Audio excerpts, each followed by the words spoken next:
ખંડણીના ગુનામાં રિમાન્ડ દરમિયાન આરોપી પાસેથી રોકડા રૂપિયા 12 લાખ રિકવરી કરતી ઉધના પોલીસ।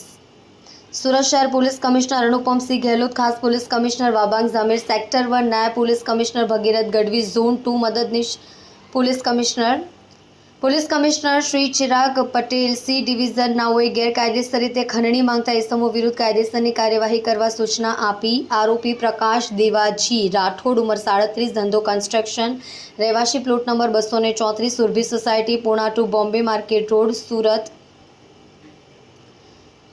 શહેર, મૂળ નૂનગામ, કાલંદી, શિહોરી, રાજસ્થાનને ફરિયાદીના બાંધકામના ફોટા પાડી પોતે પ્રેસમાં હોવાની ઓળખાણ આપી બાંધકામ ડિમોલિશન કરાવી નાખીશ તેવું જણાવી બાંધકામનું ડિમોલિશન ન કરવા માટે ટુકડે ટુકડે રૂપિયા 22 લાખ ફરિયાદી પાસેથી પડાવી લઈ ગુનો આચરેલ હોય છે। અંગે ઉધના પોલીસ સ્ટેશનના BNS 2023ની કલમ 308(2), 308(5), 352, 351, 3 મુજબ ઉપરોક્ત નંબરથી ગુનો રજીસ્ટર કરવામાં આવ્યો છે। ઉધના પોલીસ સ્ટેશનના police inspector SN Desai, police inspector VB ગોહિલના માર્ગદર્શન હેઠળ surveillance police sub inspector MK ઈશાણીના નેતૃત્વમાં કામના આરોપી પ્રકાશ દેવાજી રાઠોડ, ઉંમર 37, ધંધો કન્સ્ટ્રક્શન, મૂળ ગામ, રહેવાસી રાજસ્થાનને નામદાર કોર્ટમાંથી દિન 2ના રિમાન્ડ મેળવી રિમાન્ડ દરમિયાન પ્રકાશ દેવાજી રાઠોડ પાસેથી 12 લાખની રિકવરી કરી ખૂબ જ સારી કામગીરી કરી છે।